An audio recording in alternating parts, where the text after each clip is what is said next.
À 76 ans, Pierre Moreau souleva la dernière caisse avec difficulté. Son dos le faisait souffrir, mais il était presque arrivé au bout de ce déménagement qu'il menait seul.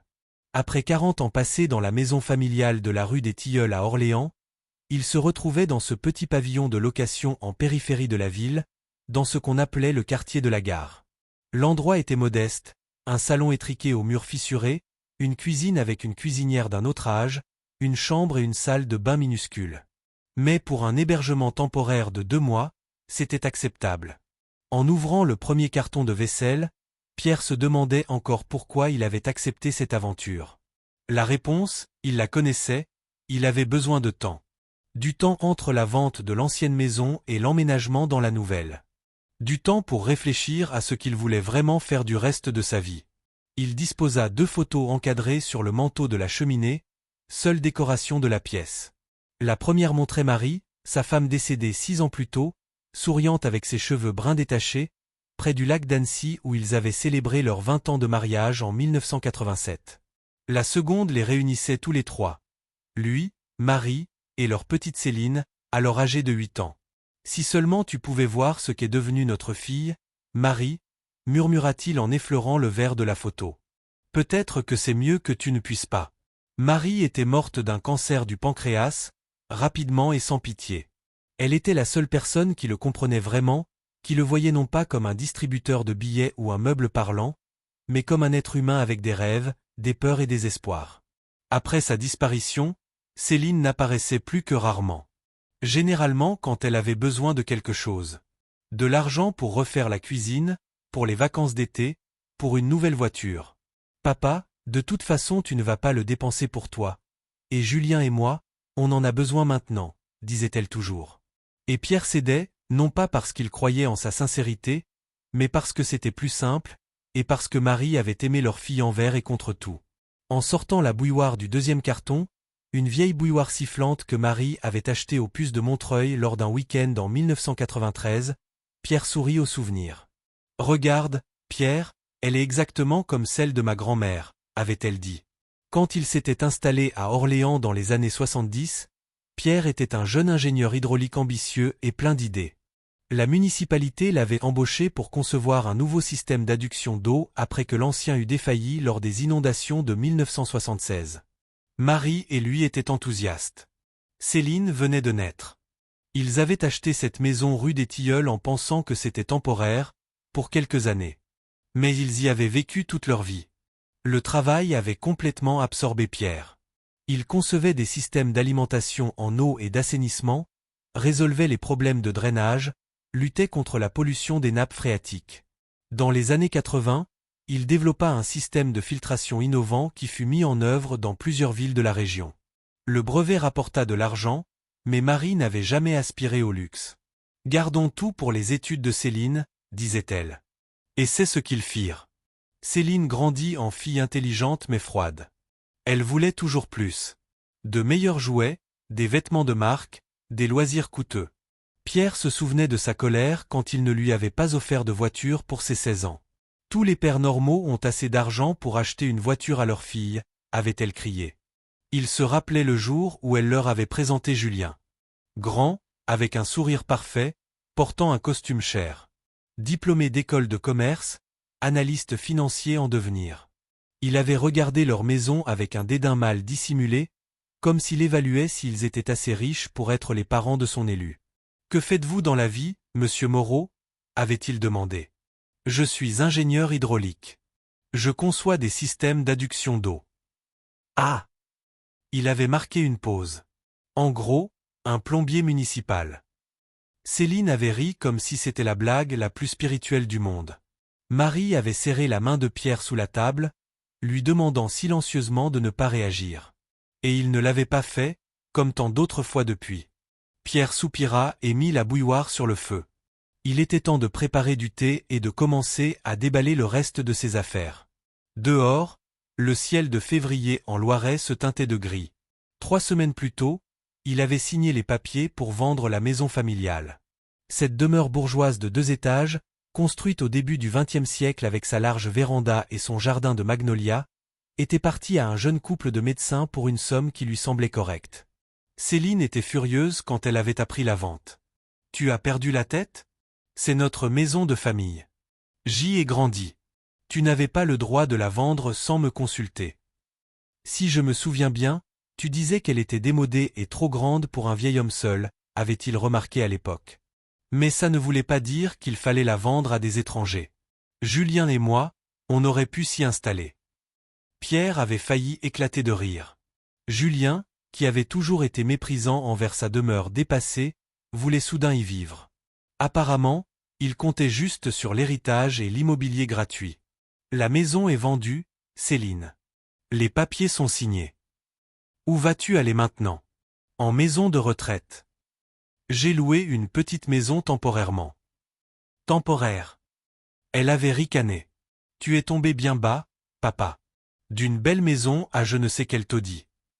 Pierre n'avait pas pris la peine de lui expliquer que 2 mois plus tôt, une grande entreprise environnementale avait racheté les droits de son système de filtration des eaux usées industrielles qu'il avait perfectionné après sa retraite.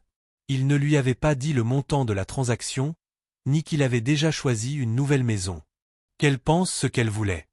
La bouilloire siffla, le tirant de ses souvenirs. Il prépara son thé et s'installa dans le seul fauteuil qu'il avait apporté de l'ancienne maison. Vieux, usé, avec des accoudoirs en bois, il se souvenait des meilleurs et des pires moments de sa vie. Marie disait toujours que c'était le prolongement de lui-même. Dehors, il entendit le bruit d'une voiture qui s'arrêtait. Il regarda par la fenêtre et vit le fourgon de la poste. Son smartphone, seule concession qu'il avait faite à la technologie moderne, vibra dans sa poche. Céline. Il soupira et décrocha. « Salut papa. » Sa voix sonnait bizarrement joyeuse. « Comment s'est passé ton déménagement?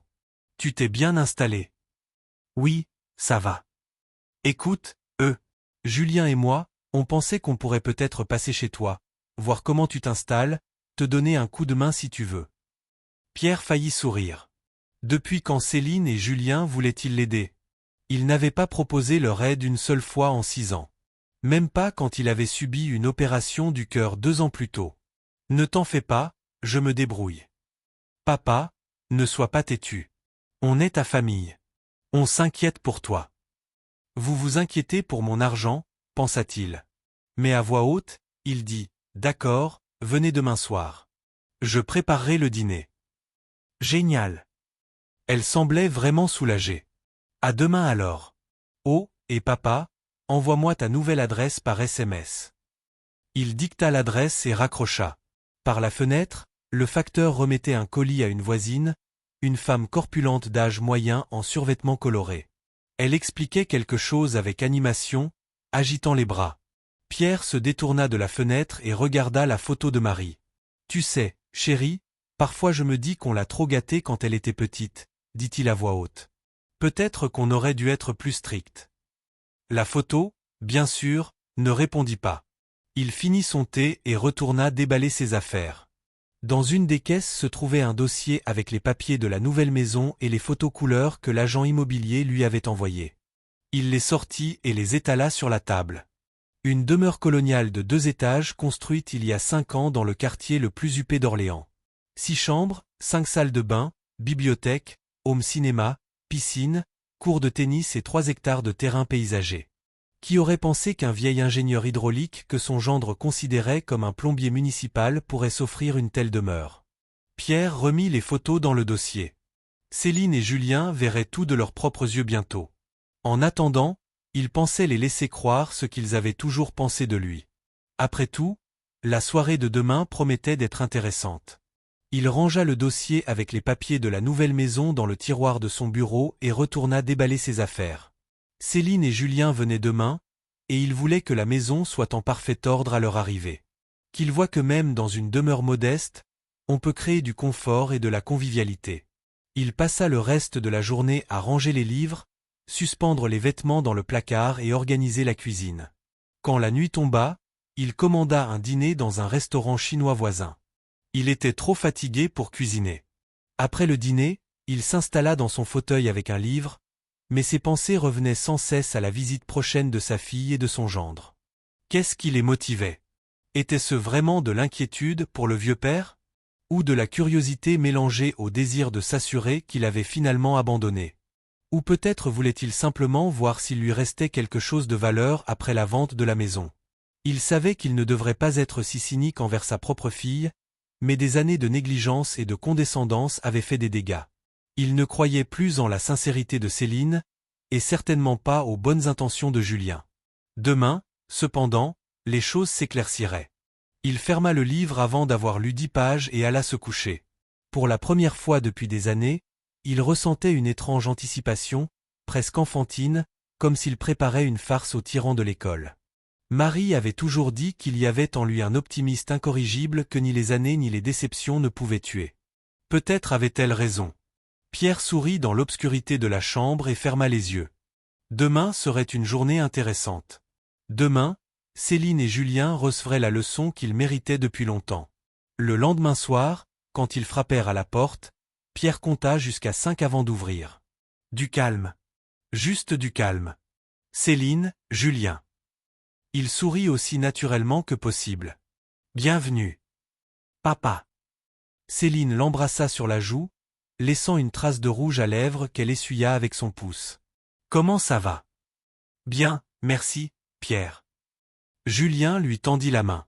Sa paume était sèche et froide. Endroit intéressant que tu as trouvé. Entrez donc. Le dîner est presque prêt. Ils entrèrent et il referma la porte derrière eux. Le spectacle commençait. Pierre les observa examiner son humble demeure temporaire, essayant de cacher leur déception et leur choc. Leurs yeux lisaient quelque chose qu'ils n'osaient pas dire à voix haute. Du moins, pas encore. Ce qui suivit était exactement ce qu'il avait prévu.